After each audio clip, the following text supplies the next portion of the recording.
사도 바울이 갈라디아 지방의 교회에게 이 편지를 쓸 당시는 그리스도의 복음이 유대 지방에서 털을 잡고 점차 이방 지역으로 확산되어 가던 초창기 시대였습니다. 그래서 예루살렘과 유대 땅만이 아니라 이방 지역에도 회당을 중심으로 유대인들이나 또 유대교로 개종한 이방인들 가운데 예수님을 믿고 거듭나는 사람들이 생겨났습니다. 또 이 시기는 복음 증거가 확대되는 초창기이기 때문에 유대교와 기독교 사이에 다른 점도 있었지만 유대교에 비해 기독교 복음의 독특한 특징을 뚜렷하게 구별하지 못한 채 섞여서 이해되기도 했던 때였습니다. 그래서 문제는 당시의 상황들이 교회의 태동의 주축이 된 유대인들에게 모든 것이 새롭고 매우 낯선 현상이라는 점입니다. 가령 사도행전 11장을 보면 유대에 있는 사도들과 형제들이 이방인들도 하나님의 말씀을 받았다는 소식을 듣게 되지요.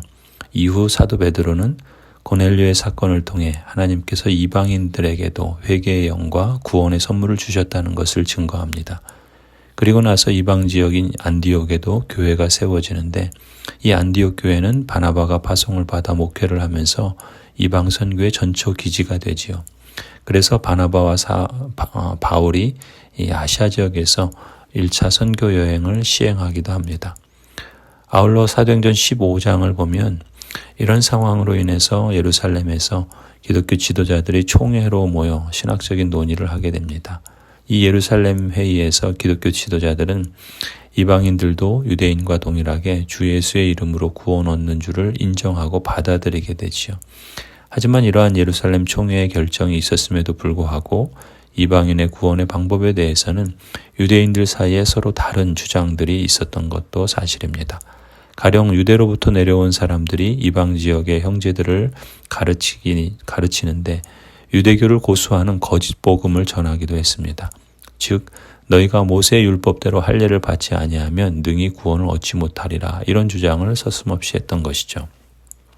그들의 주장으로 인해 바울과 바나바와 또 이런 주장을 하는 사람들 사이에 적지 아니한 다툼과 또 논쟁이 일어나게 됩니다. 그래서 형제들이 이 문제에 대하여 바울과 바나바와 및 그 중에 몇 사람을 예루살렘에 있는 사도들과 장로들에게 보내기로 작정했던 것이죠. 예루살렘 총회에서 바울과 바나바는 이방 사람들에게 전하는 복음을 그들에게 설명하고 또 유명한 사람들에게는 따로 개인적으로 설명하였다라고 증언합니다.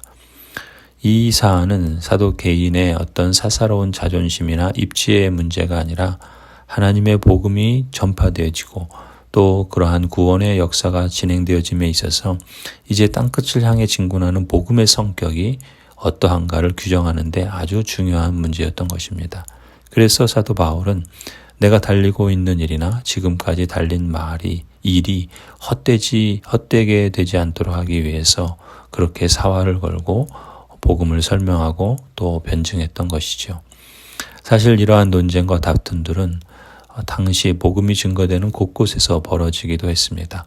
오늘 본문도 보면은 소아시아, 터키, 갈라디아 지역에도 복음이 전파되고 또 그 지역에도 몰래 들어온 사람들이 유대교에 근거한 잘못된 가르침으로 갈라디아의 신자들을 현혹시켰던 것입니다. 특히 교회에 몰래 들어온 거짓 신자들은 바울의 사도직을 인정할 수 있느냐는 자격 문제를 제기하면서 만일 바울이 사도가 아니라면 그가 전한 복음을 어찌 믿을 수 있느냐는 주장을 하며 복음 증거를 가로막고자 했던 것입니다. 복음 증거를 위해 사도 바울은 세 가지 면에서 그의 사도직을 수호하고 변증하지요. 우리가 앞서 1장에서 보았던 것처럼 먼저 사도 바울은 자신의 사도직이 사람에게서 받은 것이 아니라 하나님께서 그리스도를 통해 직접 주신 것이라고 말합니다. 또한 두 번째로 12사도들도 바울을 이방인을 위한 사도로 받아들였다라는 것이 오늘 본문에 나오지요. 그리고 세 번째로 바울은 안디옥에서 베드로가 일관성 없는 행동을 했을 때 사도 베드로를 공개적으로 책망했던 이야기를 이제 2장 후반부에서 말씀합니다. 그리고 이어지는 본문에서 사도 바울이 전했던 복음의 핵심이 무엇인가를 증거하고 있지요.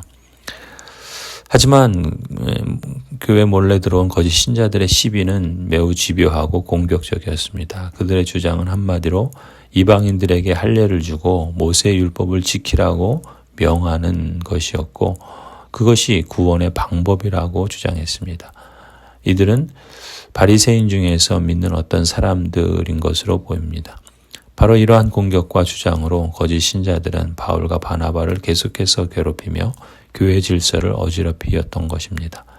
특히 사도 바울과 함께 동행했던 헬라인 디도가 할례를 받지 않은 것을 빌미로 공격의 대상으로 삼고 더욱 강하게 공격해왔던 것이죠. 하지만 사도 바울과 그 동역자들은 이러한 대적자들 앞에서 결코 물러서지 않았습니다. 5절에 우리는 그들에게 잠시도 굴복하지 않았습니다. 라고 표현하죠. 왜 그랬을까요? 자존심을 지키기 위해서였을까요? 자신들의 입지를 세워보려고 하는 것이었을까요? 아니라라고 말씀합니다. 바울은 그리고 이렇게 증언하죠. 그것은 복음의 진리가 언제나 여러분과 함께 있게 하려고 한 것입니다. 라고 증언합니다. 사도 바울과 그 동역자들은 단지 자신들의 일신상의 문제가 아니라 갈라디아 교회의 성도들과 복음의 진리를 수호하기 위해서 한순간도 물러서지 않고 그들의 요구에 넘어가지 않고 단호히 거절했던 것입니다. 성도 여러분, 우리는 여기서 주목할 점이 이것입니다. 사도 바울과 그 동역자들이 하나님 나라의 복음을 증거하고 진리를 수호하기 위해서 얼마나 뜨거운 열정과 헌신으로 복음을 증거하고 가르치고 또 증언했는가, 표현했는가 하는 점입니다. 이런 모습이야말로 교회의 사람이란 말에 적합한 경우라 봅니다. 성도 여러분, 갈라디아 교회의 성도들이 직면한 것처럼 진짜 복음과 거짓 복음, 참된 교회와 거짓 교회가 혼재되어 있는 세상을 우리가 살고 있습니다. 하나님의 말씀과 또 그 말씀이 표준적인 규범으로 정해준 신앙 고백서와 교리문답을 잘 배우고 익혀서 영적 분별력을 키우고 복음의 진리가 언제나 여러분과 함께 있도록 최고의 우선순위와 최대한의 노력으로 힘써 가시기를 기원합니다. 아멘.